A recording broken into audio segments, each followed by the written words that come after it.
अस्सलामुअलैकुम। Horror stories के एक न्यू एपिसोड के साथ मैं हूं मजहर मलिक। कैसे हैं आप लोग? उम्मीद है खैरियत से होंगे। आज की एक खौफनाक कहानी जो मैं आपको सुनाने जा रहा हूं, ये मुझे भेजी है संजय कुमार ने, सनोर, पटियाला, इंडिया से। संजय कुमार कहते हैं कि ये जो कहानी आज आपको मैं सुनाने जा रहा हूं, ये घटना आज से 27-28 साल पहले मेरी आंखों के सामने हुई थी। और उसके बाद जो हालात मेरे सामने उस कहानी की सूरत में पेश है, उनको आज तक मैं भुला नहीं सका। कुछ वाकयात इस तरह के होते हैं कि वो आपस में इस तरह से जुड़े होते हैं कि कई साल भी गुजर जाएं तो फिर भी वक्त आने पे वो सब कुछ हो के रहता है जिसका आपको पहले से पैगाम दिया गया हो।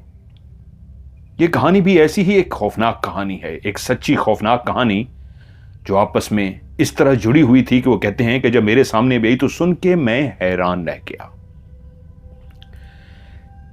मेरे वालिद साहब के एक दोस्त जिनका नाम अकबर था, पटियाला से काफी फासले पे ही ये सनोर एक छोटा सा गांव है, वहां पे वो वालिद साहब से मिलने के लिए आए। उस छोटे से गांव में पहुंचने के लिए दो रास्ते थे। एक हाईवे की तरफ से आता था जो बड़ा लंबा रास्ता था, और एक शॉर्टकट रास्ता था। ये जो शॉर्टकट रास्ता था, दिन को तो यहां पे चहल पहल होती, लोग आ रहे होते, जा रहे होते। जैसे ही रात की घटा, रात की काली चादर, रात की तारीकी छाने लगती तो ये जगह बिल्कुल वीरान हो जाती। ये जो एक शॉर्ट सा रास्ता था, वहीं पे ही एक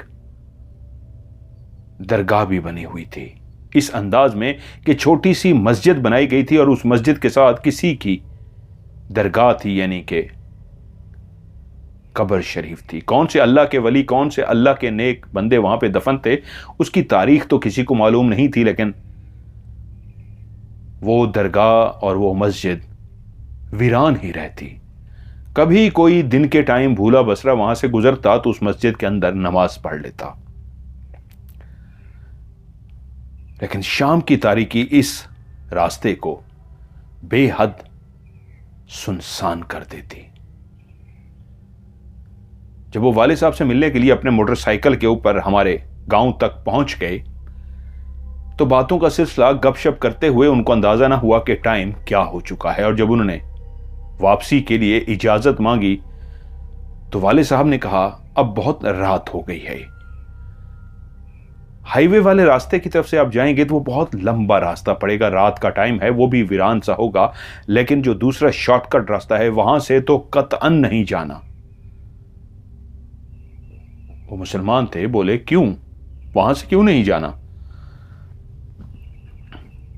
वालिद साहब ने उनसे कहा, इसलिए कि वो खौफनाक रास्ता है। उस रास्ते के बारे में कई ऐसी बातें मशहूर हैं जो बहुत ही भयानक और खौफनाक हैं। बेहतर है, रात का टाइम है, आप उसका जिक्र भी ना करें। जब आप किसी सफ़र पे जा रहे हों, मैं तो आपको बारहा कहूँगा, बार बार कहूँगा, रात यहीं पे आप रुक जाइए। जब सुबह हो आराम से चली जाइएगा। खाना पीना रहने का कोई भी तकल्लुफ़ वाली बात नहीं है। वो बोले, मैं जानता हूँ आपकी मोहब्बत, आपकी मेहमान नवाजी, लेकिन मुझे पहुंचना है, मेरी मजबूरी है, इसलिए मुझे जाना होगा। बाकी आपने ठीक कहा, रात का सफ़र करना हो तो फिर ऐसी बातें भी नहीं करनी चाहिए जिससे इंसान के दिलो दिमाग में कोई वहम पड़ जाए। जब रात का अंधेरा फैला हो, रात की तारीकी हो, आप अकेले सफ़र कर रहे हों, तो उससे पहले ही चंद वाक़यात आपके सामने बयान कर दिए जाएं जो खौफनाक वाक़यात हों। बेशक वो सच्चे ना हों, लोगों का वहम हो, लोगों का डर हो, लेकिन जब आपको सुना दिए जाएं और आप अकेले सफ़र कर रहे हो और आपके लाशऊर में कोई भी वाक़या आ जाए तो आप खुद ब खुद डर जाते हैं। इसलिए वालिद साहब ने मुनासिब ना समझा उनको कोई भी ऐसा वाक़या बताएं, बल्कि इतना कहा, बस इतना जहन में रख लीजिए, इस रास्ते के हवाले से कई खौफनाक बातें मशहूर हैं, अब यहां सफ़र ना कीजिए। अकबर साहब बहुत ही बहादुर किस्म के इंसान थे। एक हल्की सी मुस्कुराहट के साथ बोले, मैं तो हमेशा ख़तरों से खेलता हूं। ये जो मेरी सवारी है ना, इस सवारी पे पता नहीं मैं रात के टाइम कहां कहां गया हूं, इसी पे ही फिरता रहता हूं, वीरानों में, जंगलों में, अंधेरों में। कभी कोई वाक़या पेश नहीं आया। इस दफ़ा अगर कोई वाक़या पेश आ भी गया तो कोई बात नहीं, देख लेंगे, हम भी सामना कर लेंगे, मुकाबला भी कर लेंगे, और एक एक हाथ हम भी ज़रा सामने डट के खड़े हो जाएंगे। आ जाओ सामने, देखते हैं किस में है ताकत ज़्यादा। वैसे मजाक के मूड में बोलने लगे, जैसे कह रहे हों, मैं इन बातों पे विश्वास नहीं करता, मुझे इन बातों पे यकीन नहीं है, ऐसा कुछ भी नहीं होता। वाले साहब ने कहा, ठीक है, जैसे आपकी मर्जी। मैं तो फिर से आपसे कहूँगा, रात को रुक जाइए, सुबह चले जाइएगा। वाले साहब से वो इजाजत लेकर रवाना हुए। जब वो घर से बाहर निकले तो हर तरफ अंधेरा फैल चुका था। ये छोटा सा स्नोर जो गांव, हर जल्दी सोने के आदी लोग थे, वो अपने अपने बिस्तरों में सोने के लिए लेट चुके थे। वो अपनी बाइक को चलाते हुए उसी शॉर्टकट रास्ते की तरफ रवाना हो गए। सिर्फ एक मोटरसाइकिल की आवाज थी उस सड़क के ऊपर जहां से वो गुजर रहे थे, जहां दिन की रोशनी में एक बेपनाह रश होता था, लोग आ रहे होते, जा रहे होते। रात को तो ऐसे लगता था जैसे दूर दूर तक आबादी का नामो निशान ना हो, सिर्फ एक ये वीरान रास्ता। और ये था भी इस अंदाज में कि इर्द गिर्द जमीनें तो थीं, लेकिन कहीं कहीं पे बंजर जमीनें आ जाती जो आबाद नहीं थीं। दरख्तों की बहुतात थी उस बंजर जमीनों में, बेइंतहा दरख्त लगे हुए थे, ऐसे कतार दर कतार लगे हुए दरख्त जिनको देख के डर सा लगता था जैसे जंगल सा बन गया हो।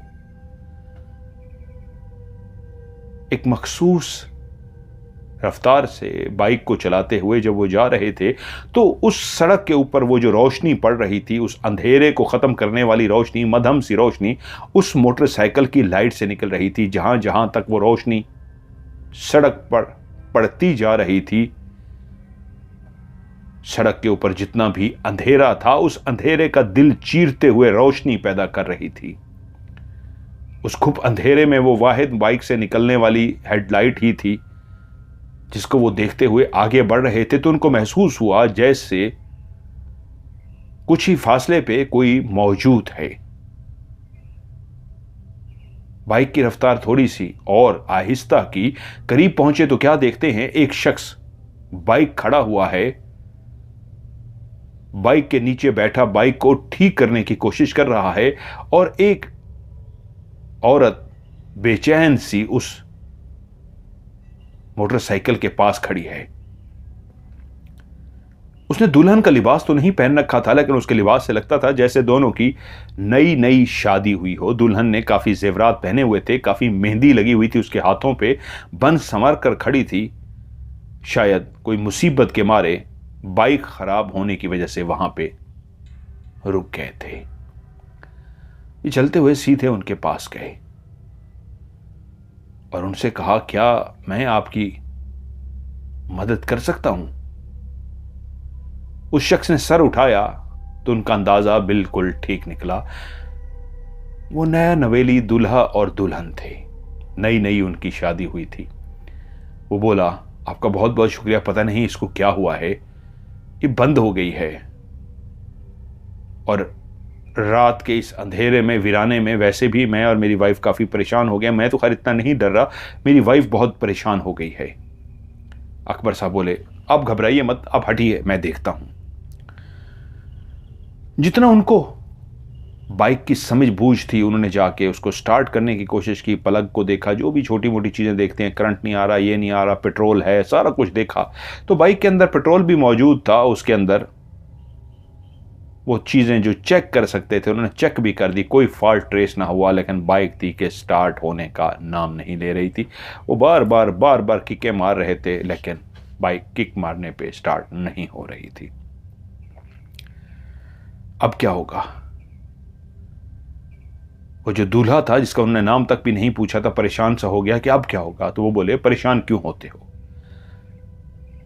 मैं धक्का लगा देता हूं, तुम बाइक पर बैठो। तो वो एकदम से बोला, हाँ ये ठीक है, आप हमें वहां तक लिफ्ट दे दीजिए जहां पे कोई मैकेनिक या कुछ भी होगा, वहां तक हम पहुंच जाए। इस अंधेरे में तो बहुत मुश्किल है। मेरी वाइफ, अगर आप बुरा ना माने, तो आपके पीछे बैठ जाती हैं और मैं अपने बाइक पे बैठता हूं, आप अपनी टांग से इसको धक्का लगा दीजिए। उन्होंने कहा ठीक है, और इस अंधेरी रात में यही एक बेहतरीन हल था, उसके अलावा हल भी कोई नहीं था। तो वो नई नवेली दुल्हन शौहर की तरफ इस तरह देख रही थी जैसे इजाजत मांग रही हो कि मैं एक गैर मर्द के पीछे बैठ जाऊं। तो वो बोला, हाँ हाँ कोई बात नहीं, मजबूरी है, तुम बैठ जाओ। और वो उनके पीछे बैठ गई। वो खुद बाइक पे बैठा। अकबर ने बाइक को स्टार्ट किया और कहा, मैं अपना एक पांव तुम्हारे बाइक के पीछे वाले पांव रखने वाले हैंडल पे रख लेता हूं, पैडल पे, और यहां से जोर लगाऊंगा, तुम सीधा चलाते रहना। दुल्हन पीछे बैठ चुकी थी और बाइक जैसे ही उसने पांव वहां पे रखा और अपने बाइक को चलाया, तो अगला बाइक भी, जिस पे वो दूल्हा सवार था, चलना शुरू हो गया। वो जंगल वाला रास्ता, वो वीराना, जहां पे अभी कुछ देर पहले घुप अंधेरे में अकबर आता हुआ परेशान हो रहा था, वहां पे एक नए नवेले दूल्हा और दुल्हन को देख के उनकी मदद करने के लिए वो अब उनके साथ लगा हुआ था। उस वीराने में दो लोग आपस में बातें कर रहे थे, जिंदगी का एक एहसास था। एक दुल्हन भी खड़ी थी, 3 लोग मौजूद थे। जहां 3 इंसान भी हों तो वहां पे खौफ कम हो जाता है। अकबर का भी खौफ कम हो गया था कि चलो अब इस वीराने पे इनका साथ भी रहेगा, इनकी मदद भी हो जाएगी और हम अपनी मंजिल मकसूद पे भी पहुंच जाएंगे। इसी तरह उसके बाइक को धक्का देते हुए, कि वो अपनी एक टांग से उसके बाइक को धक्का दे रहा था, उसकी बीवी पीछे बैठी हुई थी, महसूस हो रहा था वो पीछे सवार है।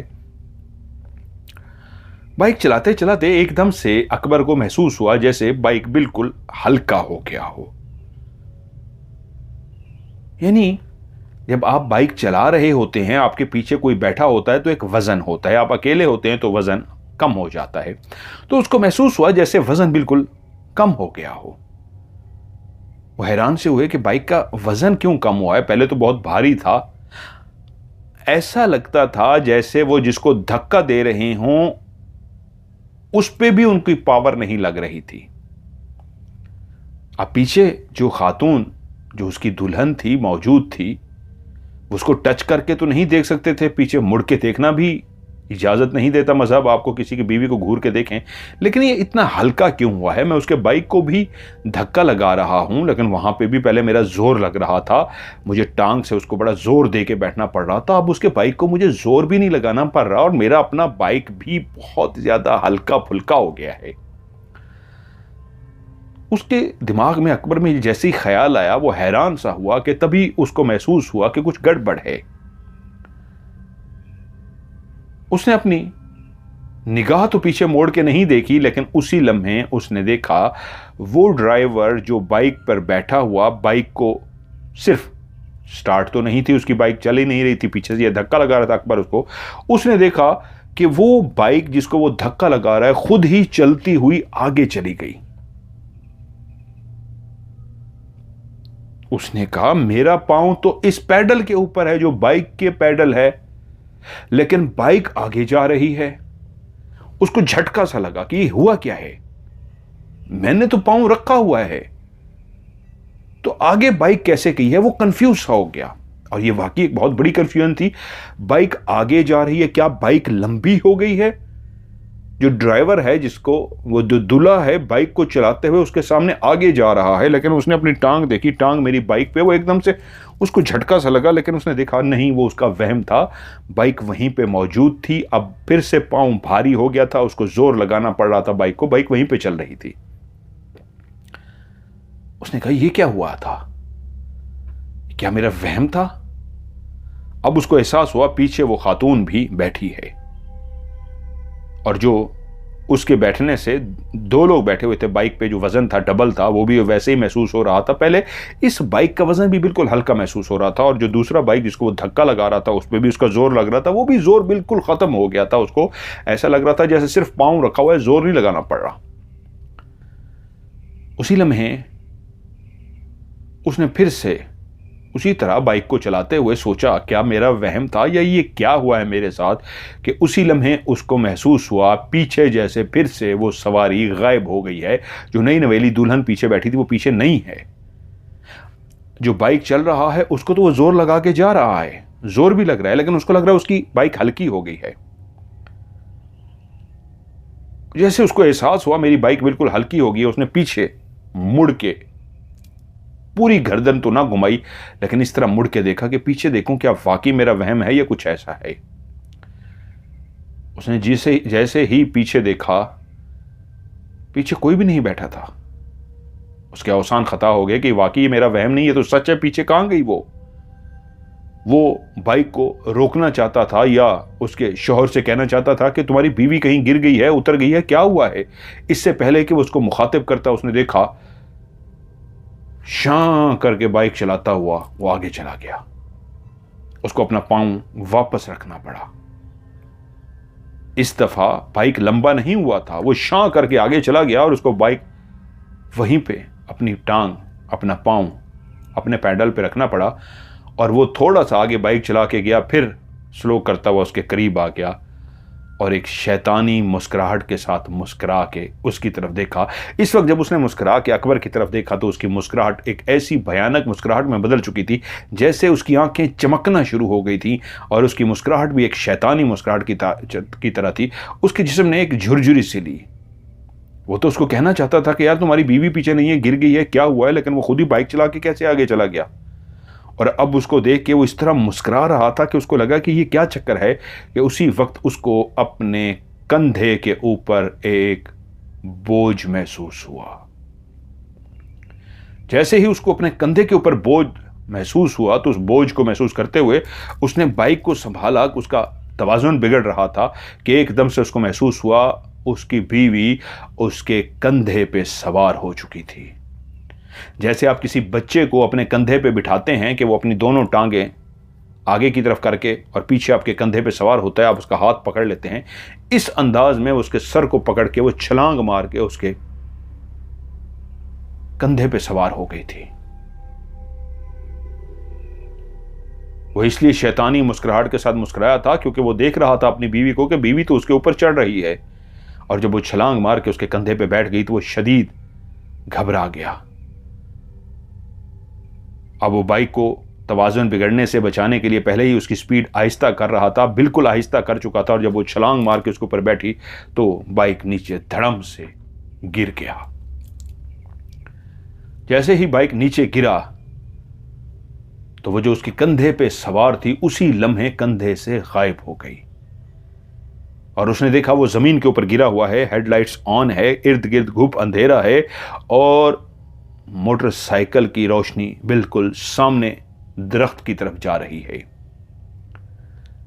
और मोटरसाइकिल की रोशनी में सामने उसने दरख्त की तरफ देखा। दोनों मर्द और औरत दरख्त की एक टहनी पर बैठे हुए थे, और दोनों के चेहरे खौफनाक से हो चुके थे, आंखें लाल सुर्ख हो चुकी थी, चमकते हुए दूर से वो चेहरे ऐसे भयानक नजर आ रहे थे। वो जोर से बैठे कहके लगा रहे थे जैसे उसको कह रहे हो, तू तो भूतों को नहीं मानता ना, तू तो डरता नहीं है, तुझे तो किसी चीज का खौफ नहीं है, फिर देख तुझे एहसास हो जाएगा कौन है सामने, देख। अब बाइक उनका गायब हो चुका था। वो अभी जो कुछ देर पहले गिरा था और इर्द गिर्द देख रहा था, कहां बाइक, कहां वो लड़की, कहां वो दूल्हा जो गायब हो चुके थे। वहीं गिरे हुए जमीन पे पड़े हुए निगाह जब सामने वाले दरख्त पे गई और उनको इस तरह मुस्कुराते हुए देखकर एहसास हो गया कि ये दोनों इंसान नहीं हैं। अभी तो ये मेरे कंधे पे सवार थी, अभी अभी कैसे ये दरख्त की टहनी पे जाके बैठ गई है, और वो कैसे दरख्त की टहनी पे बैठ गया है जो अभी तो बाइक पे सवार था।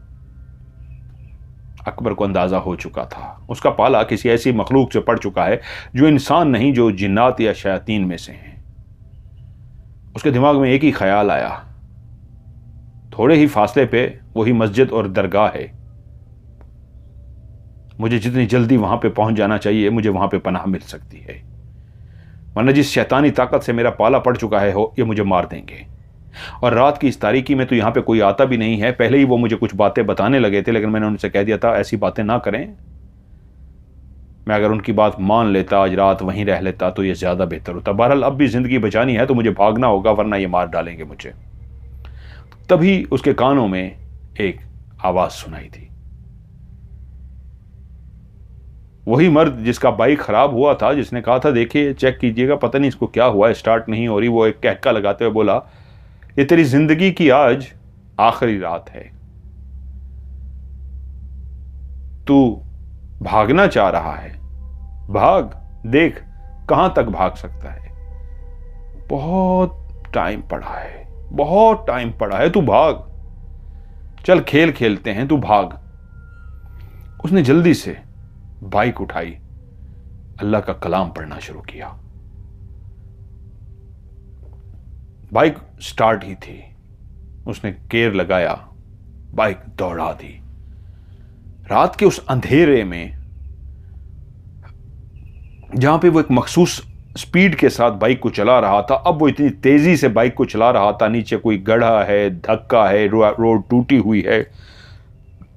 वो किसी चीज की परवाह किए बगैर बस तेजी से उस मस्जिद के करीब पहुंचना चाहता था कि उसको हवा के अंदर दोनों की आवाज़ सुनाई दी। वो औरत और मर्द हवा में उड़ते हुए उसके पीछे आ रहे थे। यहाँ तक कि एक दफ़ा वो उड़ते उड़ते उसके सर के ऊपर से भी उड़ते हुए थोड़े से आगे चले गए। वो उसको दिखाने के लिए आए थे कि तू पीछे मुड़ के नहीं देख रहा, चल ऊपर ही देख ले, हम तेरे ऊपर उड़ रहे हैं, तेरे साथ खेल इसलिए खेल रहे हैं, तुझे मारना तो है आज रात को, लेकिन एकदम से नहीं, खेल खेल के मारते हैं, डरा डरा के मारते हैं। तो वो दोनों तेजी से उड़ते हुए उसके सर के आगे से चले गए। उसकी जब निगाह पड़ी तो वो उड़ते हुए जब बिल्कुल सामने पहुंच चुके थे तो उन्होंने नीचे उसको बाइक चलाते हुए देखा तो दोनों ने फिर से एक जोरदार कहका लगाया, जैसे कह रहे हों भाग ना, अब रुक क्यों गया है। उसने और स्पीड बढ़ा दी। जितनी वो तेजी से बाइक चलाता था, वो तेजी से बाइक चलाता हुआ उसको मस्जिद के उस दरबार के आसार नजर आने शुरू हो गए। वो जैसे ही दरबार के करीब पहुंचा तो उसको लगा किसी ने बाइक को पीछे से थाम लिया हो। बाइक जो इतनी तेजी से चल रहा था, अब वो बिल्कुल इतना स्लो होना शुरू हो गया कि वो उसको चलाने की कोशिश कर रहा था। जितनी भी रेस दे रहा था कि बाइक था कि रुकता जा रहा था, रुकता जा रहा था, जैसे किसी ने उसको पकड़ के इस तरह जाम कर दिया हो कि चला के दिखा, ये नहीं चलेगा। और वो जितना जोर लगा रहा था, बाइक आहिस्ता आहिस्ता आगे तो बढ़ रहा था, लेकिन अगर पीछे से किसी ने ना पकड़ा होता तो अब तक वो दरबार के करीब पहुंच चुका होता। लेकिन पीछे पकड़ लेने की वजह से वो दरगाह से अभी भी दूर था। चलते चलते चलते जोर लगाते लगाते उसने देखा अब बाइक आके एक जगह पे रुक गई है। वो जोर लगा रहा है लेकिन बाइक चलने का नाम नहीं ले रही। तभी उसने देखा पीछे तो औरत ऊपर उड़ रही थी, उसके बाल लहरा रहे थे, उसकी आंखें सफ़ेद हो चुकी थी, उसका चेहरा काला स्याह भयानक सा हो चुका था, किसी डाइन का चेहरा बन चुका था। और वो जो मर्द था पीछे खड़ा, एक हाथ से उसके बाइक को पकड़ के खड़ा था, जैसे अपने बाइक को रोक के खड़ा हो कि चला के दिखा, मैंने इसको थाम लिया है, अब ये नहीं चलेगा। जब उसको समझ लग गया कि नहीं, ये मुझे जाने नहीं देंगे, वो ऊपर उड़ रही है और पीछे बाइक को पकड़ कर खड़ा है, उसने वहीं बाइक को फेंका, अल्लाह का कलाम पढ़ता हुआ जल्दी से मस्जिद के अंदर घुस गया। जैसे ही मस्जिद के अंदर गया, वो जाते ही सजदे में गिर गया। कितनी देर वो इसी तरह सजदे में पड़ा रहा। जब उसने सजदे से सर उठाया, बाहर की तरफ उसने नहीं देखा, वो अंदर वाले उस हिस्से की तरफ बैठा रहा। वो रात सारी जागता रहा। खौफ, दिल की धड़कन तेज, पूरा जिस्म उसका कांप रहा, लेकिन बाहर से कोई आवाज नहीं आ रही, बाहर से कुछ नहीं सुनाई दे रहा, कोई खटका नहीं, कोई आवाज नहीं। वो बैठा रहा यहां तक कि बैठे बैठे बैठे एक रात, जो एक लंबी तवील रात हो गई थी, ऐसी रात जैसे खत्म होने का नाम ही ना ले रही हो। घड़ी उसके पास थी नहीं कि वो टाइम देख सकता, बस रात गुजरने का नाम नहीं ले रही थी। और वो एक एक मिनट उसके लिए बहुत भारी था। यहाँ तक कि बाहर चिड़ियाँ चहचहाना शुरू हो गईं। ऐसा लगता था उस दरबार पे, उस दरगाह पे जो मौजूद जितने भी दरख्त थे, वहाँ पे परिंदे जागना शुरू हो गए थे। और इस बात की अलामत थी कि सुबह का आगाज़ हुआ चाहता है। और जैसे ही चिड़ियाँ बोलना शुरू हुई तो उसके दिल की धड़कन, जो पहले ही कुछ काफ़ी हद तक बेहतर हो चुकी थी, इस खुशी के साथ कि मैं ज़िंदा बच गया हूँ, बाहर रोशनी निकलने वाली है। और जब सूरज की किरणें फैलना शुरू हो गई, उसको नज़र आया कि धूप निकल आई है, तो वो डरते डरते बाहर निकला। देखा उसका बाइक ज़मीन पे बाहर पड़ा है, कोई बंदा बशर मौजूद नहीं। उसको बुखार हो चुका था, बहुत तेज बुखार। वो बाइक के करीब आया, जैसे कैसे उसने बाइक को स्टार्ट किया, बाइक स्टार्ट हो गई। अब उसके अंदर इतनी हिम्मत नहीं थी कि वो आगे सफर जारी रख सकता। उसने बाइक को मोड़ा, वापस हमारे गांव की तरफ आना शुरू हो गया। जब वाले साहब ने उसको गांव वापस आते हुए देखा तो परेशान हो गए, उसको सीधा घर लेके गए। उसको तेज बुखार था और अकबर साहब को 3 दिन तक तेज बुखार रहा। उसकी पट्टियां करते रहे, उनकी देखभाल करते रहे। 3 दिन के बाद वो जाकर ठीक हुए। और उसके बाद जब उन्होंने सारा वाकया बताया तो वाले साहब यही बोले थे कि हम आपसे यही कहना चाहते थे कि आप ना जाएं, लेकिन आपने बात को माना नहीं। ये पहली दफा ऐसा नहीं कि आपके साथ हुआ है, कई लोगों के साथ ऐसा हो चुका है। हमने एक बुजुर्ग हैं, वो भी वैसे यहां पे आए हुए थे, वो इस पूरी तारीख को जानते हैं। ये मियां बीवी का जो वाकया है वो आपको सुनाएंगे, वो मैं आपको सुनाता हूं, लेकिन उससे पीछे की तारीख क्या है वो आ रहे हैं, वो आपको सुनाएंगे। क्या अब आप इतनी हिम्मत में हैं कि सुन सकें? वो बोले हाँ, जो होना था हो चुका। अब मुझे अपने अल्लाह के कलाम पे अपने ऊपर बहुत भरोसा है, अब मुझे ज़रूर सुनाइए। तभी वाले साहब ने उनको बताया कि जिस मियाँ बीवी को तुमने देखा है, ये किशन और कविता हैं। इन्होंने शादी की थी, इसी गांव के एक चौधरी की नस्ल में से हैं। इनको यकीन नहीं था कि ये शादी कर सकेंगे, क्योंकि उस घर के कायदे कानून, उस घर की रस्म व रिवाज, उस घर के जो सख्त तौर तरीके थे, उस हिसाब से आपकी जहां पे शादी कर दी जाती आपको वहां पे करनी होती। लेकिन ये दोनों एक दूसरे से बेइंतहा प्यार करते थे। बिरादरी से बाहर तो शादी हो ही नहीं सकती थी। वो एक बड़े खानदान का लड़का था और वो लड़की इंतहा की खूबसूरत होने के बावजूद एक गरीब घर की थी। तभी अकबर साहब ने बताया हाँ, वो लड़की बहुत खूबसूरत थी। लड़का भी अच्छी शक्ल का था, लेकिन लड़की तो बहुत खूबसूरत थी। कहा हाँ, ये दोनों बहुत प्यार करते थे। जिस लड़की को तुमने देखा है वो कविता थी और वो किशन। इन दोनों ने यही फैसला किया था, चाहे कुछ भी हो जाए हम शादी करेंगे। ये बहुत वक्त तक इंतजार करते रहे, इन्होंने शादी नहीं की। लेकिन हालात जब इनके हक में हुए तो इन्होंने शादी करने का फैसला किया। इन्होंने जाकर शादी कर ली। उस शादी के करने से पहले उन्होंने एक मन्नत मानी थी कि हम जब शादी करेंगे और हमारी शादी हो गई तो सबसे पहले शादी के अगले दिन ही इसी दरगाह पे आके हम माथा टेकेंगे, ये हमारी मन्नत है। उन्होंने शादी की। शुभ के शादी तो हो गई। वो रात उन्होंने मियां बीवी की तरह सुहाग रात मनाई। अगले दिन वो वहां से रवाना हुए कि शाम को हम वहां पे माथा टेकेंगे और शाम को माथा टेक के वापस आ जाएंगे। लेकिन पीछे से ये खबर उनके घर वालों तक पहुंच गई कि फिर से रस्म रिवाज को तोड़ दिया गया है, अपनी मर्जी की शादी कर ली गई है। या वो माथा टेकने के लिए जैसे ही इस दरगाह के बाहर पहुंचे तो वहीं एक शख्स उनके जो पीछे आ रहा था, उसने बताया फौरी आपको चलना होगा, आपके घर वालों का एक्सीडेंट हो गया है। वो दोनों परेशान हो गए। उसी लम्हे भागे, माथा तो ना टेक सके लेकिन उसी लम्हे वापस मुड़े और जिस जगह आपको वो नजर आ गए थे उसी जगह पे पहले से ही बंदोबस्त कर लिया गया था उनको मारने का। वो जैसे ही वहां पे पहुंचे उनको वहां पे मार दिया गया, हादसे में मार दिए गए। वो इस तरह का हादसा बनाया गया कि सबको यही पता लगा कि उनका एक हादसा हुआ है और उस हादसे में उनको मार दिया गया है। कोई नहीं जानता वो हादसा था, लेकिन ज़्यादा लोगों का यही कहना है उनको मारा गया। वो दोनों मर तो गए, लेकिन मरने के बाद उनकी आत्माएं भटकना शुरू हो गईं। वो एक ऐसे बदले की आग में जलना शुरू हो गए कि उसके बाद उसी जगह पे पहला वाकया हुआ, सेम उसी टाइम पे जब उनकी रात को 7 बजे के करीब मौत वाकई हुई थी, वहीं पे एक पहला वाकया हुआ रात के 7 बजे।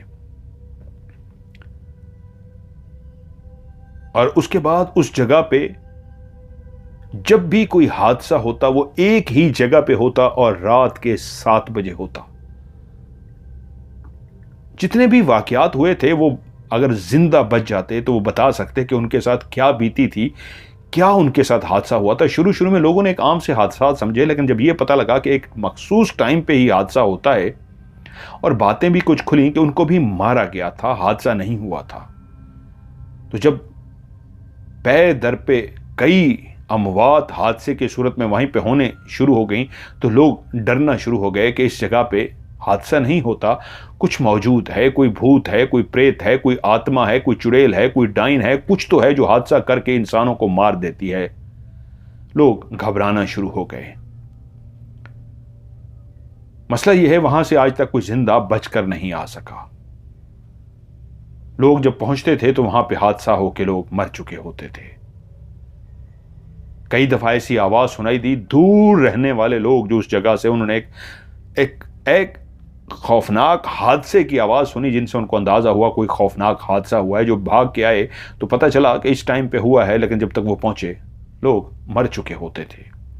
अब उनके साथ क्या होता था ये किसी ने बताया नहीं था, लेकिन क्योंकि पहले शख्स आप हो जो जिंदा बच के आए हो और आपने आज क्लियर कर दिया है कि आपने जिनको देखा है वो वही दो थे, कविता और किशन। हुलिये उन्होंने सारे बता दिए थे अकबर ने कि ये वाले हुलिये थे। उन्होंने कहा हाँ ये उन्हीं के ही हुलिये थे। इसका मतलब है कविता और किशन ही हैं जो लोगों से बदला ले रहे हैं। वहीं पे वो बुजुर्ग भी आ गए जिनका नाम था श्रीयास। वो आके अकबर से मिले और कहा, बेटा, वो बहुत बुजुर्ग थे, तुम यकीनन कुछ तो वजह है कि बच गए हो, वरना इस तक आज तक कोई बच नहीं सका। तुम पे खास करम हुआ है। तुम्हें मैं बताता हूं कि ये है क्या, क्यों तुम्हारे साथ ऐसा हुआ है और क्यों गांव वालों के साथ ऐसा हो रहा है। ये कहानी आज की नहीं, ये सिलसिला कई साल पुराना है। वक्त ने, हालात ने बहुत तरक्की कर ली है। ये कहानी उस वक्त की है जब कुएं से लोग पानी भरते थे। चौधरी, इस गांव का चौधरी विक्रम सिंह, ये फर्जी नाम है। विक्रम सिंह एक जालिम चौधरी।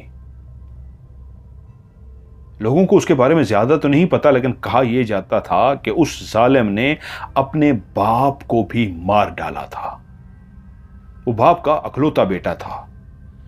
उसका बाप एक अच्छा इंसान था, लोगों का ख्याल रखने वाला, हमदर्द इंसान, लोगों से प्यार करने वाला। लेकिन विक्रम एक ही उसका बेटा था, लेकिन एक ऐसा जाबिर, ऐसा शैतान जिस लड़की पे दिल आ जाता उसको जबरदस्ती उठा लेता, उसके साथ ज्यादती करता, लोगों का माल खा जाता, लोगों को मारता, लोगों पे तशद्दुद करता, लोगों को गालियां देता। हर वो जो जुल्म, हर वो जो ज्यादती, हर वो जो बुराई होती है विक्रम के अंदर मौजूद थी। कहते हैं लोग विक्रम ने बाप को मार दिया था। बाप को मरने के बाद वो खुद से चौधरी बन गया। बाप ने अपनी जिंदगी में ही उसकी शादी की थी। वो अपनी पसंद से शादी करना चाहता था, लेकिन बाप ने उसे कहा नहीं, हम चौधरी हैं, हम एक ऐसी बहू को घर में लेके आना है जो चौधरियों के रस्म और रिवाज को समझ चुके। उस वक्त पता नहीं उसने कैसे शादी कर ली, लेकिन बाप के मरने के बाद उसने शादी तो नहीं की, बीवी तो वही रखी, लेकिन कई औरतें उसने बीवियां बना के रखी हुई थी। उसके कई डेरे थे, उस डेरे पे वो कई बीवियों को रखता बगैर निकाह के। उसकी बीवी से पहला बेटा हुआ, छोटी उम्र में ही उसकी शादी हो गई थी, छोटी उम्र में ही उसका पहला बेटा, फिर उसके बाद दूसरा बेटा और उसके बाद बेटी हुई। अब वो एक पक्की उम्र का मर्द बन चुका था, उसका बेटा जवान हो गया। लेकिन हैरत की बात यह थी कि उनके दोनों बेटे और बेटी मां पर गए थे। उसकी मां, उन बच्चों की मां बहुत ही नेक औरत थी। वो जितना खबीस इंसान था विक्रम, बीवी उतनी ही अच्छी थी। उसका हर जुल्म सहती रही, क्योंकि वो एक शादीशुदा औरत थी, उसका बच्चा हो चुका था। और जब उसने देखा कि उसका सास, उसके ससुर मर चुके हैं, शौहर चौधरी बन चुका है, अब वो इसको छोड़ेगी तो कहां जाएगी? वो इसको वैसे भी मरवा देगा, उसके बच्चे की मां है, उसकी नस्ल इसी ने बढ़ानी है। वो उसको मुंह ही कब लगाता था? वो तो अपनी अयाशियों में, शराब में, नशों में धुत रहता, जो मन में आता वही करता था। गांव वाले उससे बहुत तंग थे। वहीं पे उसका बेटा, जिसका नाम था आश्विन, आश्विन एक लड़की से प्यार कर बैठा। उस लड़की का नाम था हेमानाती, हेमांती। हेमांती और आश्विन बहुत प्यार करते थे। वो दोनों शादी करना चाहते थे। वो जानता था कि मैं अगर बाप से कहूंगा कि मैं इस लड़की से शादी करना चाहता हूं तो मेरा बाप नहीं मानेगा। हेमांती अमीर घर की लड़की नहीं थी, एक दरमियाने घर की लड़की थी, लेकिन शक्ल सूरत की बहुत खूबसूरत। और वो डरती थी, उससे अक्सर कहती कि हम शादी तो कर लेंगे, लेकिन मुझे तुम्हारे बाप से बहुत डर लगता है। विक्रम जब मेरा ससुर बनेगा तो मुझे उससे बहुत ज्यादा डर लगता है। वो कहते हैं कुछ नहीं, मैं बाप को मना लूंगा, शादी ही तो है और क्या है। एक दिन मां की आशीर्वाद, उसको आश्विन को मां की आशीर्वाद थी, बाप का तो नहीं था। आखिर दोनों ने शादी कर ली। और जब वो शादी करके उसको अपने घर लेकर आया और बाप से सामना हुआ और उसको बाप को उसने बताया कि मैंने शादी कर ली है, तो उसका बाप भड़क उठा कि तेरी जुर्रत कैसे हुई मुझसे पूछे बगैर ये काम करने की। उसकी मां सामने आके खड़ी हो गई कि इसको कुछ ना कहना। उसने उसकी मां को भी मारा और बड़े बेटे अश्विन को भी धक्के दिए, गालियां दी, थप्पड़ मारे। वो उसके पांव पड़ गया कि अब्बा जो करना है मुझे कर ले, उसको कुछ ना कहना। हेमांती डर के कमरे में छुपी रही। जब उसका गुस्सा ठंडा हो गया तो उनको लगा कि अब बात रफा दफा हो गई है, बाप नॉर्मल हो गया है, लेकिन वो कुछ फैसला कर चुका था। अब वो उसी घर में रह रही थी जैसे उसने उसको कबूल कर लिया हो, लेकिन विक्रम उससे बोलता नहीं था। बेटे से बात करता था, अपनी बहू को उसने ना ही आशीर्वाद दिया था ना ही उससे बोलता था। लेकिन हालात लग रहा था, किशन को लग रहा था कि ऐश्वन को कि हालात बेहतर हो जाएंगे। आहिस्ता आहिस्ता वाले साहब का गुस्सा ठंडा हो जाएगा। वो अपनी बीवी को कहता, बस जितना गुस्सा निकलना था निकल चुका है, अब वो ठीक हो रहे हैं, तुमसे भी बोलेंगे, परेशान क्यों होती हो। एक दिन विक्रम ने अपने बेटे ऐश्वन से किसी काम के सिलसिले में उसको शहर भेजा। विक्रम बाप के कहने पे शहर चला गया। उधर क्या हुआ किसी को कुछ पता ही ना चल सका। जब ऐश्वन घर वापस आया, हेमांती गायब हो चुकी थी। उसने पता किया तो ना ही मां इस बात से वाकिफ थी, ना ही कोई नौकर इस बात से वाकिफ था। कोई भी नहीं जानता हेमांती कहां गई। सबसे पूछा गया तो सबका यही कहना था, पता नहीं वो कहां चली गई, उसने किसी को बताया नहीं। हमें तो ये था कि मां बाप के घर गई होगी। उसने मां बाप के घर जाके पता किया, वहां पे भी नहीं थी, उसका कोई पता नहीं था। हेमांती का फिर कभी कुछ पता ना चल सका। कुछ अरसे बाद उसी गांव में, जो चौधरी के घर के कुछ ही फासले पे एक घर था, वहीं पे शादी हुई। वो दूसरे गांव से अपनी दुल्हन लेकर आए और जब वो दुल्हन उस घर में पहुंची तो उस गांव के बारे में वो कुछ ज्यादा वाकफियत नहीं रखती थी। अपर्णा एक दरमियानी शक्ल सूरत की, बहुत खूबसूरत तो नहीं थी लेकिन अच्छे नक्श वाली बहुत अच्छी लड़की थी, और दूसरे गांव से ब्याह के आने की वजह से इस गांव के बारे में अपर्णा को कुछ भी नहीं पता था। लेकिन वो अपने घर के अंदर अपनी सास ससुर सास की सबकी खिदमत करने में लग गई। वक्त गुजरता रहा, वहीं उनके घर के काफी फासले पे एक कुआं था जहां से सास अक्सर पानी भर के लाती। कभी कभी वो अपनी बहू को भी कहती कि अपर्णा जाओ पानी भर के लाओ, तो वो घड़ा लेकर जाती, पानी भर के लाती। पास ही जो घर था वो चौधरियों का घर था, बहुत बड़ा। उनका एक कुआं भी था, लेकिन किसी को जुर्रत नहीं थी कि वो चौधरी के कुएं से पानी भर सके, क्योंकि बहुत अरसा पहले किसी ने चौधरी के कुएं से पानी भरने की कोशिश की थी। तो चौधरी ने अपने विक्रम ने मुलाजमों को भेज के उस शख्स को, जिसकी बीवी पानी भरने गई थी, उसको बकायदा कोड़ों से मारा था कि गांव वाले देख लो, अगर दोबारा किसी ने जुर्रत की चौधरियों के कुएं पे आके पानी भरने की तो उसका यही हशर होगा। उसके शौहर को कोड़ों से मारा गया था। उसके बाद किसी की जुर्रत नहीं थी कि कोई वो पानी भर सके, चाहे रात हो चाहे दिन हो। इतना खौफ वैसे ही उसके ऊपर था, विक्रम का खौफ, लेकिन उस कोड़े वाली हरकत के बाद तो बहुत ज्यादा ही खौफ फैल गया। उन दिनों उसकी सास बीमार हो गई अपर्णा की। तो सास ने कहा, बेटा मैं कुछ दिनों से जब बीमार हूं पानी भर के ले आया करो। उसने कहा ठीक है मां, मैं पानी ले आया करूंगी। अपर्णा जाती और दूर वाले कुएं से पानी भर के लाती। सुबह सुबह ये लोग चले जाते, सुबह सुबह पानी भर के ले आते। एक दिन अपर्णा उठी तो उसके 3 बजे के करीब उसके शौहर ने और उसके ससुर ने कहीं दूसरे जाना था शहर। वो 3 बजे ही उठ चुके थे, तैयार हो चुके थे, और 3 बजे के करीब उन्होंने कहा दरवाजा बंद कर लो, हम जा रहे हैं। अपर्णा जब दरवाजा बंद करने लगी तो उसने कहा, अब उठ तो मैं गई हूं, अभी कितनी देर सोऊंगी कि फिर से नींद आए या ना आए, तो क्यों ना जाके पानी भरा हूं। उसने घड़ा उठाया और पानी भरने के लिए जैसे ही वो घर से बाहर निकली तो उसके दिल में आया, रात का टाइम है, 3 बजे, कौन देखेगा, क्यों ना चौधरियों के कुएं से पानी भर लेती हूं। उस कुएं के बारे में उसको नहीं पता था, अभी तक सास ने भी उसको नहीं बताया था। सबको ये पता था कि उधर कुआं है, पानी भर के आ जाते हैं। उसको बेचारी को, अपर्णा को, उस कुएं के बारे में कोई भी हालात, दूसरे गांव की आई हुई थी, कोड़े वाली बात भी उसको पता नहीं थी। अपर्णा चलती हुई सीधा चौधरियों के उस कुएं पे चली गई। उसने 2 घड़े भरने थे।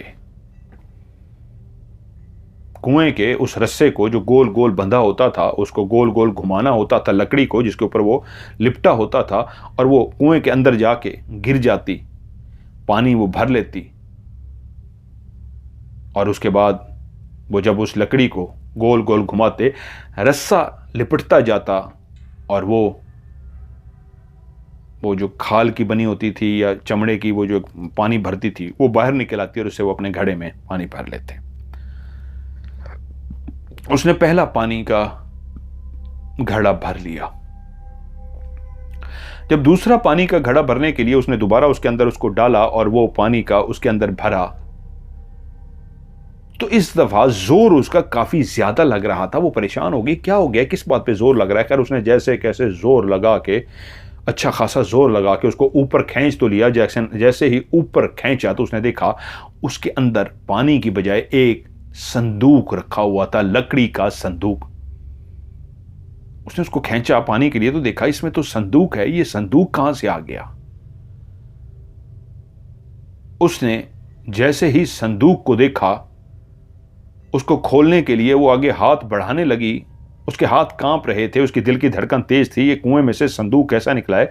अभी उसने संदूक का हल्का सा ढक्कन खोला ही था कि उसको अंदर बकायदा सोने के जेवरात नजर आए। वो इतनी कांप गई कि उसने उसको फेंक दिया वापस। ये तो सोने के जेवरात हैं। जैसे ही सोने के जेवरात उसने वापस फेंके, उसी लम्हे उसको लगा कि कुएं के अंदर किसी ने जोर से छलांग लगाई हो। पहले वो जो बर्तन सा बना हुआ था वो पानी के अंदर गिरा और उसके बाद किसी के छलांग लगाने की आवाज हुई। धड़म से छलांग लगाई किसी ने। वो मुड़ने ही लगी थी कि उसको लगा कि कुएं में से कोई निकल कर बाहर खड़ा हुआ है। तभी उसने मुड़ के देखा, कुएं के अंदर से एक औरत उड़ती हुई इस तरह उड़ रही थी कि आधा वजूद उसका अभी भी कुएं में था जो उड़ रहा था और उसका आधा वजूद ऊपर निकल आया था। और उस औरत के ऊपर कहां से एक रोशनी आके पड़ रही थी जिससे उसका पूरा वजूद चमक रहा था। उस रोशनी में, सफेद सी रोशनी में, उसके बाल लहरा रहे थे, उसकी आंखें लाल सुर्ख थीं, उसका चेहरा गुस्से से ऐसा भड़का हुआ था जैसे वो अभी सबको आग लगा देगी, ऐसे जैसे सबको खा जाएगी। शदीद उसका गुस्से में चेहरा था और वो उससे बोली, मैं आजाद हो गई। चांद की वो तारीख आ गई कि आज मैं आजाद हो गई। आज मैं आजाद हो गई। उसका चेहरा इतना भयानक, इतना खौफनाक था कि उसने वहीं पे चीख मारी और बेहोश हो गई। जब उसकी आंख खुली तो अपने बिस्तर पे थी। उसकी सास ने उसे आके जगाया, अपर्णा बेटा, आज पानी भरने नहीं जाना? तो देखा उसके माथे पे तेज बुखार है। अरे तुझे तो बहुत तेज बुखार है। वो डरी हुई थी। वो अपने बिस्तर पे कैसे आई है? क्या वो ख्वाब था? वो क्या था? सास ने उसको दवाई वगैरह दी, जो भी देखभाल की, और उसके बाद उसने पूछा, क्या हुआ है? तू इतनी खौफजदा क्यों है अपर्णा? तो उसने सास को सारा बताया और कहा, उसने आखिरी जुमला पता है क्या कहा था? ये सारी दौलत ले ले, अपने बच्चे मुझे दे दे। ये मैंने दौलत तुझे दे दी है, तेरे बच्चे मैंने ले लिए हैं। अब ये बच्चे तेरे नहीं, अब ये मेरे हैं। सास ने कहा, बेटा ये कोई ख्वाब तो तूने नहीं देखा? उसने कहा, मां, अपने बाजू की तरफ देखा, उस पर खराशें लगी हुई थी। ये देखें, जब मैं गिरी थी यहां पे मुझे चोट लगी थी और मुझे वो सब कुछ ऐसे याद है जैसे मैंने पहले कभी नहीं गई, मैंने वो कुआं पहले कभी नहीं देखा, मुझे तो वो सब कुछ याद है। जब वो सास को बताना शुरू होगी, सास ने कहा, हाँ ऐसा ही है। तो इसका मतलब है क्या ये वहम था, ये ख्वाब था? वो डर गई, लेकिन सास ने उसको हौसला दिया। पानी शानी भी भरा गया। वो दिन आहिस्ता आहिस्ता आहिस्ता उसका खौफ कम होता गया। वो नॉर्मल हो गई, यहां तक कि वो मां बनने वाली हो गई। अपर्णा के यहां औलाद होने वाली थी। दाई को बुलाया गया और जब बच्चे को जन्म देने का वक्त हुआ, दाई ने बच्चा उसके वजूद से बाहर निकाला तो वो बच्चा मरा हुआ था और उसका आधा वजूद गायब था। इस तरह का बच्चा पैदा हुआ था जिसका आधा धड़ तो था, आधा धड़ नहीं था, जैसे किसने खा लिया हो। उसको जब बताया गया मरा हुआ बच्चा और आधा बच्चा पैदा हुआ है, तो वो ख्वाब, वो वहम या वो हकीकत, वो जो भी था उसके दिमाग में था। वो डरी हुई थी। उसने सास को कहा, मुझे लगता है वो ही डाइन मेरे बच्चे को खा गई है, जिस डाइन को मैंने देखा था। सास ने कहा, नहीं बेटा, ये भगवान की तरफ से है, वो वहम था। खैर वक्त गुजरा, फिर से वो मां बनने वाली हुई, फिर से बच्चा पैदा हुआ, मरा हुआ और आधा खाया हुआ। पहला जो बच्चा पैदा हुआ था उसकी टांगों वाला हिस्सा नहीं था, ऊपर पेट, गर्दन और सर था। दूसरा बच्चा जो पैदा हुआ उसका सर भी नहीं था, गर्दन भी नहीं थी, पेट नहीं था, सिर्फ नीचे वाला धड़ था।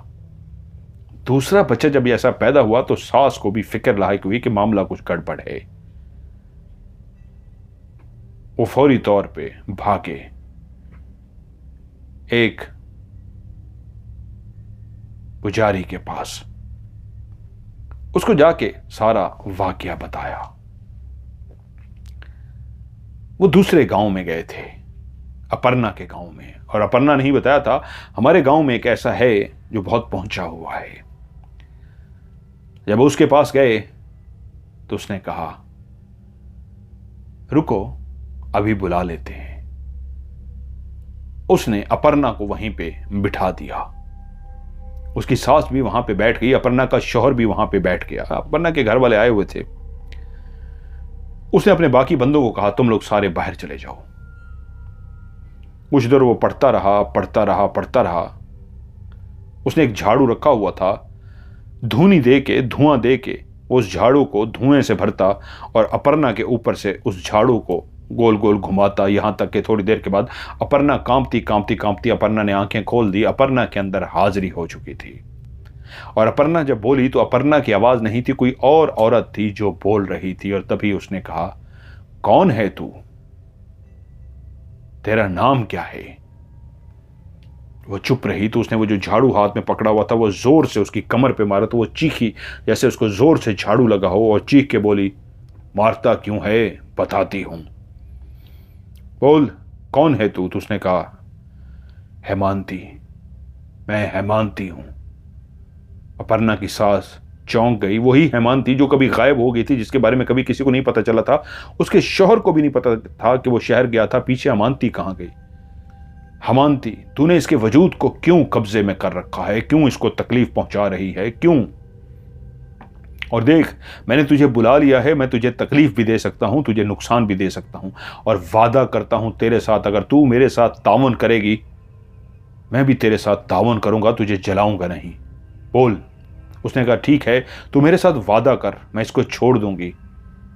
मेरे साथ ज्यादती हुई है, जिसने मुझसे ज्यादती की है मैं उससे बदला लेना चाहती हूं।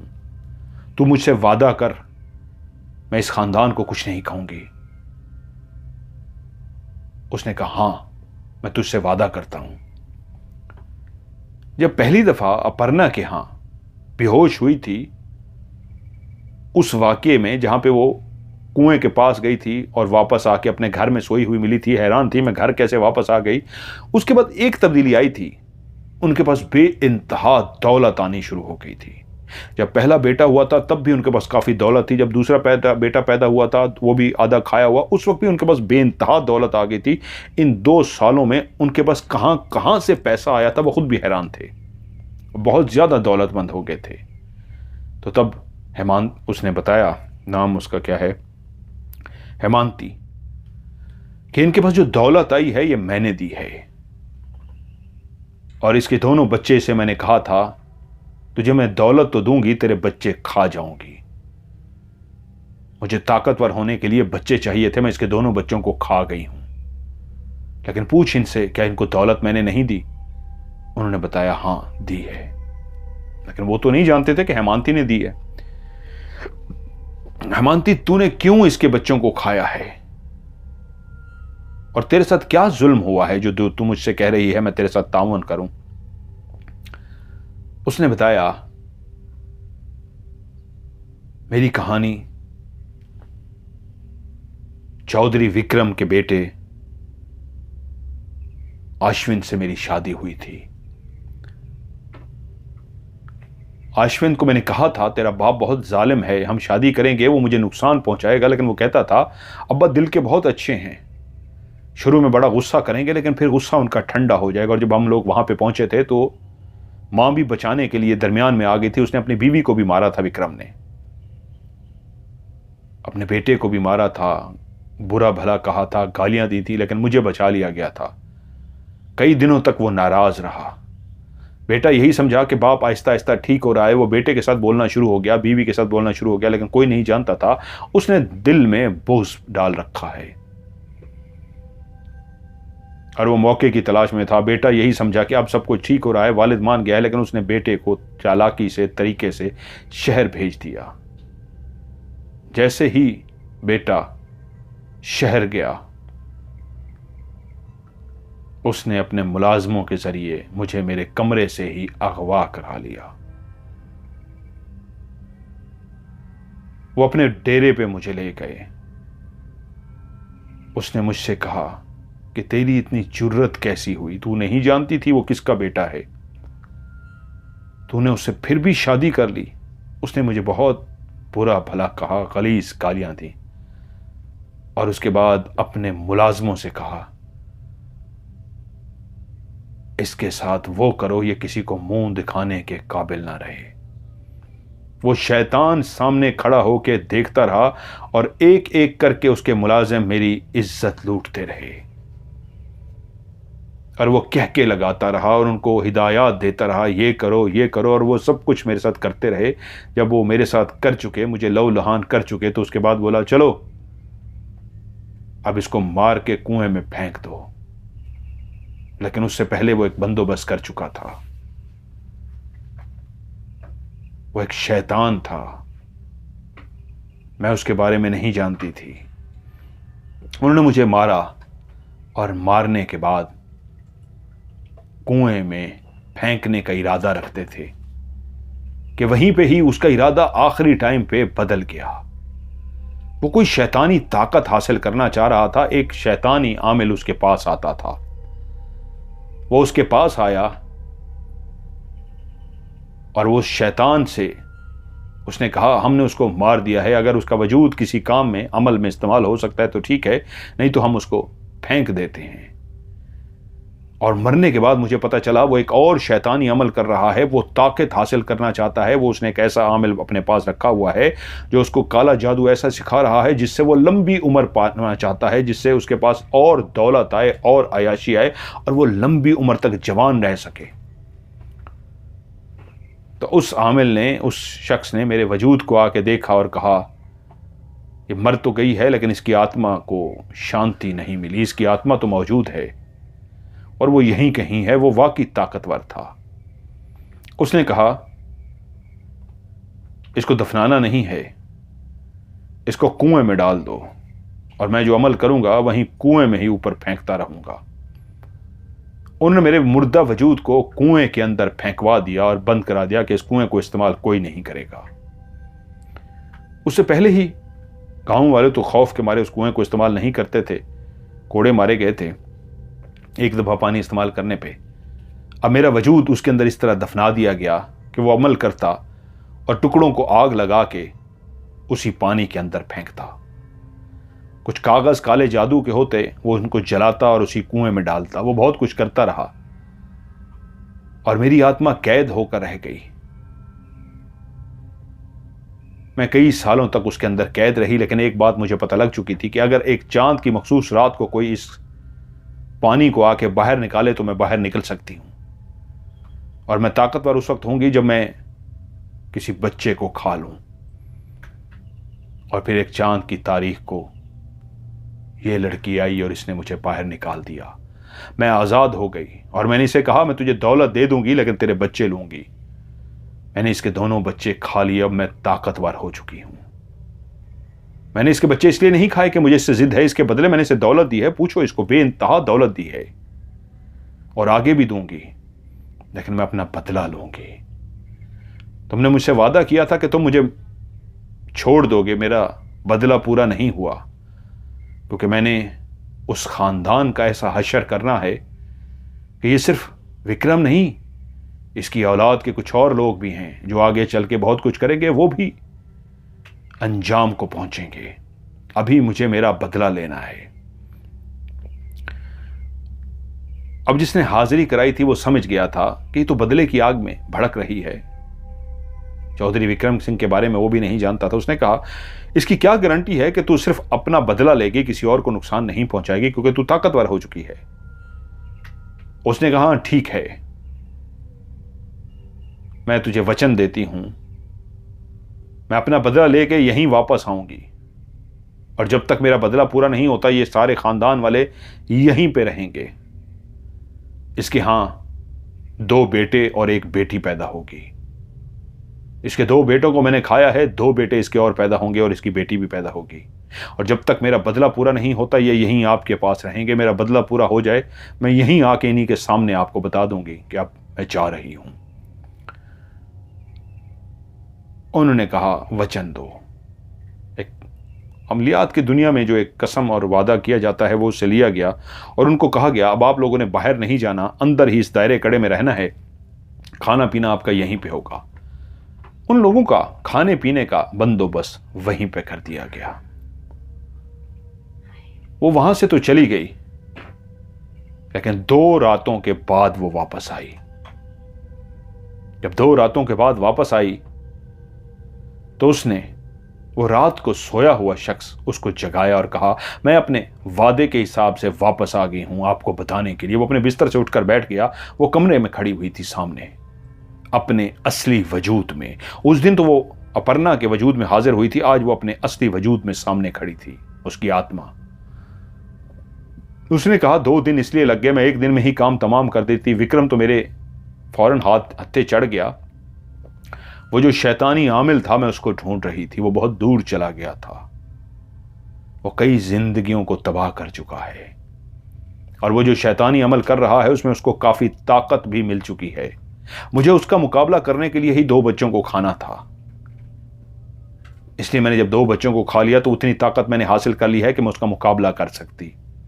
लेकिन उसको ढूंढना मेरे लिए मुश्किल था। उसने अपने इर्द गिर्द एक ऐसा जाल बना रखा था कि उसको मैं ढूंढ नहीं पा रही थी। लेकिन मैंने उसको ढूंढ लिया। पहले मैं उसको मारना चाहती थी, बाद में मैं विक्रम को। और जब मैं जंगल की उस झोंपड़ी में पहुंची जहां पे वो एक हिसार खींच के अपने गिर्द कि कोई उसको नुकसान ना पहुंचा सके, वो आराम से सो रहा था। लेकिन अब मैं ताकतवर हो चुकी थी, उसके हिसार को तोड़ सकती थी। मैंने उसके हिसार को तोड़ दिया और मैं जैसे ही उसके हिसार में दाखिल हुई, वो गहरी नींद सो रहा था, उसको किसी चीज का कोई खौफ नहीं था। मैं जैसे ही उसके करीब पहुंची, मैंने लात मार के उसको जगाया। उठ। वो हड़बड़ा कर उठ बैठा। उसने जैसे ही मुझे सामने देखा तो वो डर गया कि कौन है तू, क्या चाहिए तुझे? तो मैंने उसे कहा, शैतान के मरने का वक्त हो गया है, मुझे तुझसे कुछ नहीं चाहिए, तुझे इस दुनिया से निकालना है। तेरे जैसे शैतान को इस दुनिया से ख़त्म करना है, जो कितनी लड़कियों, कितनी औरतों, कितनी इंसानों के साथ क्या कुछ कर चुका है। और उस विक्रम को भी तूने कितनी ताकत दे दी है। वो जल्दी से कुछ पढ़ने की कोशिश करने लगा। वो चाहता था वो जल्दी से कुछ पढ़ के उसको रोक सके, लेकिन मैं उसके लिए पहले ही तैयार थी। मैं उसको कहाँ मौका देती। मैं फौरी तौर पे उसके करीब पहुंची और उसको गर्दन से पकड़ लिया। लेकिन वो जो पढ़ रहा था वो ऐसा था कि जिससे मुझे आग लगनी शुरू हो गई थी। मेरा वजूद जलना शुरू हो गया। अगर कुछ लम्हे और मैं उसको मोहलत दे देती तो फिर मुझे हाथ उसकी गर्दन से हटाने पड़ जाते, क्योंकि वरना अगर वो इसी तरह पढ़ता रहता मेरे वजूद को आग लग जाती। लेकिन मैं अपने हमले करने के लिए तैयार थी। जैसे ही उसने पढ़ा और मैंने जाते ही हाथ उसकी गर्दन पर रखे तो उसी वक्त वो पढ़ना शुरू कर चुका था। मेरे हाथों में आग लगनी शुरू हुई, लेकिन मैंने गर्दन को इतनी तेजी से दबा के उसकी गर्दन को तोड़ दिया कि वो आग जो मेरे वजूद को लगना शुरू हो गई थी वो रुक सी गई। वो मर चुका था। मैंने उसको मारने के बाद सीधा विक्रम के पास पहुंची। विक्रम अपने कमरे में सुकून से सो रहा था। उसको मैंने बालों से पकड़ के खींच के हिलाया। वो गुस्से में हड़बड़ा के उठ बैठा कि किसकी इतनी जुर्रत हुई है कि किसी ने उसको बालों से खींचा है। उसको मैंने कहा, देख, तेरे सामने तेरी मौत खड़ी है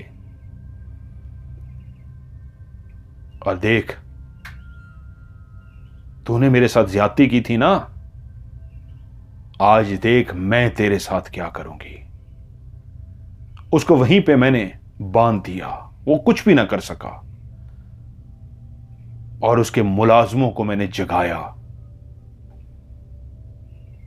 मैंने उसके मुलाजमों को जब जगाया तो वो डर गए। उसी तरह डरा के उनको जगाया और जगा के उनको वहीं पे ले गई और उनके हाथों में डंडे दिए कि इसको मारो, इतना मारो कि इसको तड़पा तड़पा कर मारो। उस दिन अपने घर नहीं, अपने डेरे पे सोया था और उसके डेरे पे वही उसके मुलाजिम जो उसके साथ सोते थे, जिन्होंने मेरे साथ ज्यादती की थी, वो वहीं पे मौजूद थे। उन्हीं को ही डरा के मैंने डंडे पकड़वाए और उनने उसके वजूद पे इतने डंडे मारे कि उसको मार दिया। लेकिन मेरा वजूद पे, मेरे दिल को फिर भी ठंडक नहीं पहुंची। मैंने कहा, इसकी हड्डियां तक मरने के बाद तोड़ दो, कचूमर निकाल दो। जब उसको बिल्कुल मार चुके तो मैंने कहा, इसको मेरे सामने उठा के कब्र में, जमीन में इसको गाड़ दो। वो इतने खौफजदा थे क्योंकि जब मैं उनके सामने गई, हर कोई अपने बिस्तर पर लेटा गया था और जब भी किसी के पास जाती थी तो उसको बालों से पकड़ के जगाती थी तो वो हड़बड़ा के उठ बैठता था। और उसके सामने जब वो मेरे वजूद को, मेरे आंखों को, मेरे चेहरे को और उड़ते हुए वजूद को, जो फजा में मेरा वजूद उड़ रहा होता था, उसकी तो हालत खराब हो जाती। और मैं उसे कहती, उठ, तुझे जिंदगी चाहिए तो जो मैंने कहा है वही कर। 3 तो बिल्कुल मान गए। जो एक चौथा था वो भागने की कोशिश करने लगा। उसने डर तो गया था लेकिन वो भागने की उसने कोशिश की तो मैंने उसको सर के बालों से पकड़ के ऊपर उठा लिया था और ज्यादा ऊंचाई से नहीं फेंका कि इससे मैंने काम लेना था, और इस तरह जमीन पे फेंका कि वो चीखें मारने लगा और उसके बाद हाथ जोड़ के माफी मांगने लगा कि मुझे माफ कर दो। मैंने कहा, माफ तब करूंगी जो कह रही हूं वो करो। उन चारों को मैं लेकर गई। चौधरी के मैंने टुकड़े करा दिए और मैं वहीं सामने खड़े होकर उसी तरह कहके लगाती रही जिस तरह उसने मेरे साथ कहके लगाए थे। उसके बाद मैंने उसे जमीन में गड़वा दिया और उसके बाद वही डंडे जो उन्होंने मुझे चौधरी को मारे थे वो मैंने पकड़ के उनको चारों को इतना मारा, इतना मारा, इतना मारा, मैंने उन चारों को भी मार दिया। और जब वो चारों मर गए तो मेरे वजूद को एक सुकून पहुंचा, लेकिन फिर भी मैंने उनके वजूद को आग लगा दी। उन चारों के वजूद जो लहूलुहान हो चुके थे, जमीन पे इस तरह जख्मी पड़े थे, वो चल फिर नहीं सकते थे, भाग नहीं सकते थे। मैंने उनको इतना मार दिया था कि अब वो हिलने के काबिल नहीं थे कि मैंने उनके वजूद को आग लगा दी और तब तक वहां मौजूद रही जब तक उनके वजूद जलकर राख ना हो जाएं। जब उनके वजूद जलकर राख हो गए तो मैंने उस कमरे को भी आग लगा दिया कि देखने वाले यही कहें कि कमरे को आग लगी थी और ये सारे जलकर मर गए। पूरा कमरा वो जल गया, वो उनका डेरा मैंने जला दिया। अब सुबह होगी तो सब यही समझेंगे चौधरी और उसके वो सारे बंदे जलकर राख हो गए हैं। लेकिन आपको मैं बताने आई थी मेरा बदला पूरा हुआ और मैं अपने आप को वचन दिया था अब मैं जा रही हूं वापस अपनी दुनिया में। लेकिन मैंने जो इनके लिए कहा था इसके खानदान के साथ भी बहुत बुरा होगा। इसकी नस्लों में से कुछ बाप की तरह के निकले हैं। उन्होंने मेरे साथ तो नहीं किया लेकिन एक वक्त आएगा उनके साथ भी होगा। और मैंने उनको ये शराब दिया है, इस खानदान के साथ बहुत बुरा होगा। उसके बाद वो वहां से चली गई, शराब दे के चली गई। सुबह हुई तो नामिल ने सबको बुलाया और कहा आप लोग जा सकते हैं। वो जा चुकी है, उसका बदला भी पूरा हो गया है। और जब आप अपने गांव पहुंचेंगे तो आपको अंदाजा होगा वहां पे क्या कुछ हो चुका है। वो जब गांव आए तो वाकई वहां पे ये सब कुछ हो चुका था। उसके डेरे को आग लग गई थी और लोगों ने यही कहा था वो सारे जलकर राख हो गए थे। पहचानना भी मुश्किल था इसमें से चौधरी कौन सा है, उसके मुलाजिम कौन से हैं। लेकिन उसने उनको बता दिया था कि वो जाने वाली अपना इंतकाम जब लेकर गई है तो बता के गई है किस तरह उसने अपना इंतकाम पूरा किया है। लेकिन उनसे कहा था आप लोग खामोश रहिएगा। वो लोग खामोश रहे, वक्त गुजरते रहे, कई साल बीत गए और दोबारा चौधरी के ही एक बेटे ने जिसका नाम किशन था, फिर से उसने पसंद की शादी की कविता के साथ। और जब उनको पता लगा जो बाप की तरह का एक और बेटा बन चुका था, उसने अपने भाई को पसंद की शादी करने पे मरवा दिया। लेकिन वो दोनों मरे नहीं, बदला लेने पे उतर आए। और आज जो आप कहानी सुना रहे हो अकबर साहब, जो आपको मिले हैं, ये उसी लड़ी में से हैं। ये नस्ल दर नस्ल उनको श्राप है और वो मर के अब लोगों को तंग कर रहे हैं। जिस तरह उनको हादसा करके मारा गया था उसी तरह वो लोगों को हादसा करके मार देते हैं।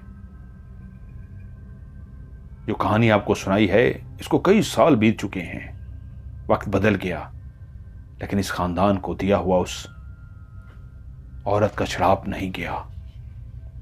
अब मर के भी ये लोगों को इस तरह नुकसान पहुंचा रहे हैं। अब कोई ऐसा नहीं है जिसको हम जानते हों और वो इनको यहां से भगा सके। अकबर ने जब सारी कहानी सुनी तो कहा मैं एक ऐसे अल्लाह के वली को जानता हूं। जो दूसरे गांव में कोई बुजुर्ग थे हिंदू धर्म के, उनको तो अकबर नहीं जानता था। उसने कहा मैं एक ऐसे बुजुर्ग को जानता हूं कि हां, अगर उनको मैं यहां लेकर आऊं तो वो आप गांव वालों को इनसे निजात दिला सकते हैं। उन्होंने कहा हम आपके साथ चलेंगे, हम खुद उनको लेकर आएंगे, आप हमारे साथ चलिए। यूं कुछ लोग अकबर के साथ वहां पे गए। एक अल्लाह के नेक बुजुर्ग थे, उनसे जाके सब सारी बात की गई तो वो आने को तैयार हो गए। और जब वो गांव पहुंचे उनको सारी सूरत हाल बता दी गई। वो पुरानी कहानी भी सारी सुना दी गई विक्रम सिंह के खानदान की, जो नस्ल दर नस्ल उनके साथ होता आया था। उस बुजुर्ग ने कहा मैं अकेला वहीं पे जाऊंगा और सुबह आप लोग उसी मस्जिद में आ जाइएगा। बस आपने काम ये करना है, जैसे ही अंधेरा हो, अंधेरा होने से पहले ही जिस जगह पे वो नजर आते हैं मुझे वहां पे साइड पे बिठा दीजिए, आप लोग वापस चले जाइए।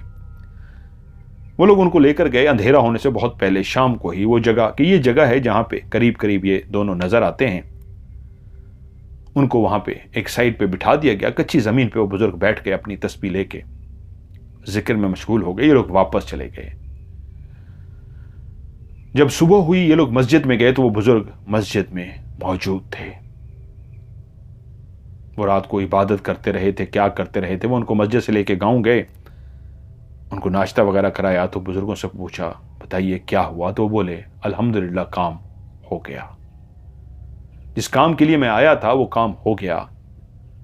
वो दोनों मियां बीवी रात मुझे मिल गए थे, लेकिन जैसे ही उन्होंने मुझे देख लिया तो वो पहचान गए थे कि जिस तरह वो आम इंसानों के साथ उनको मारने की, डराने की कोशिश करते हैं, उन्होंने मेरे साथ ऐसा बिल्कुल भी नहीं किया। और वो मुझसे खुद ही मुखातिब हुए कि आप यहां क्यों आए हैं। और मैंने उनको बता दिया, इसलिए कि तुम लोगों को यहां से भेज सकूं, जहां तुम्हें जाना चाहिए तुम्हें वहां जाना चाहिए। तुम्हें मारा, उसके बदले में तुमने कई लोगों की जान ली। जिन लोगों को तुमने मारा, क्या उनका कोई कसूर था? वो तो बेकसूर थे, उन्होंने तो कुछ नहीं किया था। जिन्हें तुम्हें मारा, तुमने उनको तो नुकसान नहीं पहुंचाया, तुमने बेकसूर लोगों को नुकसान पहुंचाया है। तो वो दोनों बोले, हम इंतजार में हैं, वो जब भी यहां इस रास्ते से गुजरेंगे हम उनको मारेंगे। तो उन्होंने कहा, आप तो वहां पे जा सकते थे, वहां पे गए क्यों नहीं, वहीं पे जाके मारते। तो उन्होंने कहा, नहीं हम नहीं जा सकते।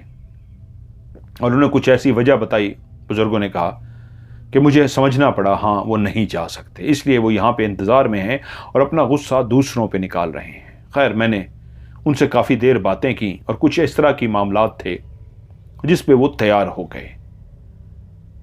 और उसके बाद मैंने उनसे कहा, आप लोगों को यहाँ से जाना होगा, लेकिन वो चाहते थे अपना बदला लेना, कि हर सूरत में हमें बदला लेना है, आप हमें इतनी मोहलत दे दें, हम बाकी किसी और को नुकसान नहीं पहुंचाएंगे, वादा करते हैं जो भी गुजरेगा हम उसको कुछ नहीं कहेंगे, लेकिन जिन्होंने हमें मारा था हम उनको जरूर मारेंगे, इतनी मोहलत दीजिए।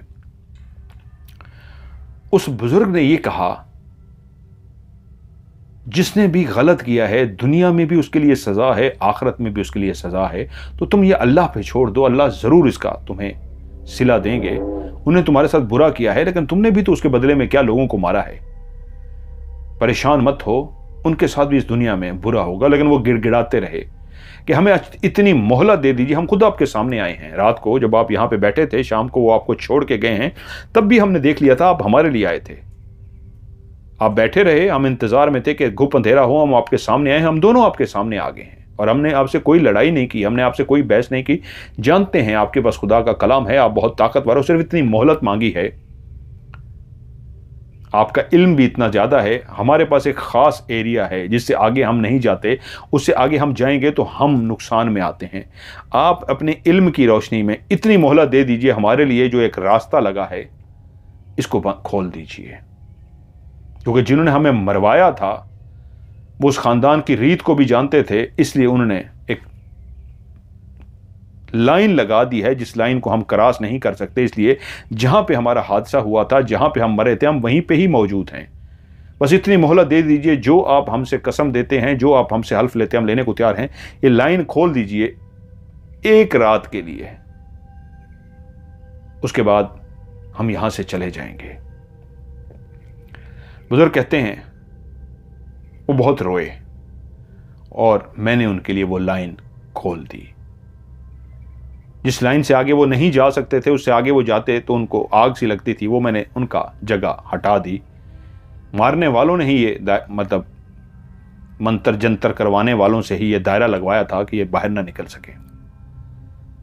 मुझे नहीं पता वो कहां गए हैं, लेकिन सुबह होने से पहले ही वो वापस आ गए थे। और उन्होंने मुझे जो बताया है वो यही है कि कुछ सोए हुए लोगों को पैगाम गया था, इमरजेंसी है, और जब वो गाड़ियां निकाल के बाहर निकले हैं तो रास्ते में ही उनका हादसा हुआ और वो लोग मर गए हैं। लेकिन वो मुझे बता के गए हैं कि वो पैगाम देने वाले भी हम थे, जो रूप बदल कर गए थे, उनको पैगाम दिया इमरजेंसी है, और इमरजेंसी में उनको बाहर निकाला। और जब वो इमरजेंसी पे रोडों तक पहुंच गए तो उसके बाद उनकी गाड़ियों को हमने एक्सीडेंट करके मार दिया है, जैसे पहले हम लोगों को मारते रहे हैं।